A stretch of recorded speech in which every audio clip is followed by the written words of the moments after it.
ബ്രൈഡിൽ തന്നെ സെലിബ്രിറ്റികൾക്ക് ചെയ്തിട്ടുണ്ട് ബ്രൈഡൽസ്.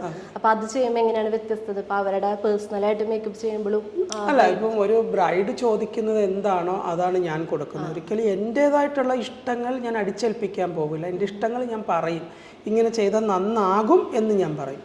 ആ സജഷൻ അവർ ഉൾക്കൊള്ളുന്നുണ്ടെങ്കിൽ അത് ചെയ്തു കൊടുക്കും. അല്ല, അവർ പറയുന്നത് എന്താണോ അതിനാണ് ഞാൻ ഇമ്പോർട്ടൻ്റ് കൊടുക്കുന്നത്. എല്ലാവരും ഒരു ട്രെൻഡിന്റെ പുറത്താണ്. മേക്കപ്പ് ട്രെൻഡ് ആയാലും ശരി, ഫാഷൻ്റെ ട്രെൻഡ് ആയാലും അതിൻ്റെ ഒരു പുറത്താണ് നമ്മൾ പോകുന്നത്.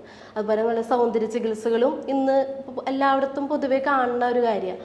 അപ്പൊ ഇതൊക്കെ ചെയ്യുന്നതൊക്കെ നല്ലതാണ്. ഇപ്പൊ സൗന്ദര്യ ചികിത്സകളൊക്കെ ചെയ്യുന്നത് ഒരു നല്ലൊരു അതൊക്കെ ഓരോ വ്യക്തികളുടെ താല്പര്യമാണ്. ഈ സൗന്ദര്യം എന്ന് പറയുന്നത് കുറേ വെളുത്തിരിക്കുന്നതോ അല്ലെങ്കിൽ ഭയങ്കര നോസ് ഷാർപ്പായിട്ടിരിക്കുന്നതോ കണ്ണ് വിടർന്നിരിക്കുന്നതോ അതൊന്നും അല്ലല്ലോ. അതൊരു പാർട്ട് ഓഫ് മാത്രമാണ്.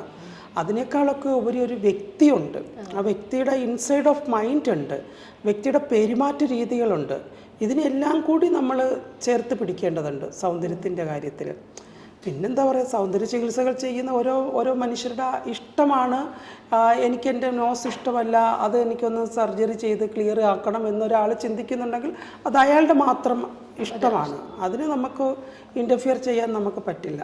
രഞ്ജിമ അതുപോലത്തെ ഒരു സൗന്ദര്യ ചികിത്സ ചെയ്തിട്ടുണ്ടോ? ഞാൻ എല്ലാവരും ചോദിക്കുന്നൊരു ചോദ്യമാണ്, ഞാൻ നോസ് സർജറി ചെയ്തിട്ടുണ്ടോ, ലിപ് സർജറി ചെയ്തിട്ടുണ്ടോ, ഫേഷ്യൽ സർജറികൾ ചെയ്തിട്ടുണ്ടോ?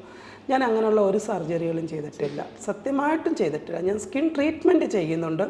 എൻ്റെ സ്കിൻ ഈവൺ ആകാൻ വേണ്ടിയിട്ടുള്ള ട്രീറ്റ്മെൻറ്റുകൾ ഞാൻ ചെയ്യുന്നുണ്ട്. പിന്നെ എൻ്റെ അപ്പർ ലിപ്പ് ഞാനൊന്ന് ബൊട്ടോക്സ് ചെയ്തിട്ടുണ്ട്. അതിനപ്പുറത്തേക്ക് യാതൊരുവിധ ബ്യൂട്ടി സർജറികളും ഞാൻ ചെയ്തിട്ടില്ല.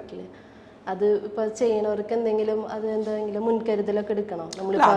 അത് ഡോക്ടർമാർ, എന്താ പറയാ, സ്കിൻ സ്പെഷ്യലിസ്റ്റുകളുണ്ട്, സർജന്മാരുണ്ട്, പ്ലാസ്റ്റിക് സർജന്മാരുണ്ട്, അത് അവർ കൊടുക്കും. അതിപ്പോൾ നമ്മളിപ്പം ഞാൻ പറയുകയാണ് നിങ്ങൾ അത് ചെയ്യരുത് ഇത് ചെയ്യരുത് എന്ന് ഞാൻ പറയില്ല. എനിക്ക് എന്താണോ കംഫർട്ടബിൾ ഞാൻ അത് ചെയ്യും.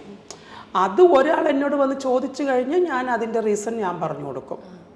എനിക്ക് ഇങ്ങനെയൊക്കെയുള്ള അനുഭവങ്ങൾ ഉണ്ടായിട്ടുണ്ട്. അത് നിങ്ങൾക്ക് ഉണ്ടാകുമോ എന്ന് എനിക്ക് പറയാൻ പറ്റില്ല. അത്രയേ ഉള്ളൂ.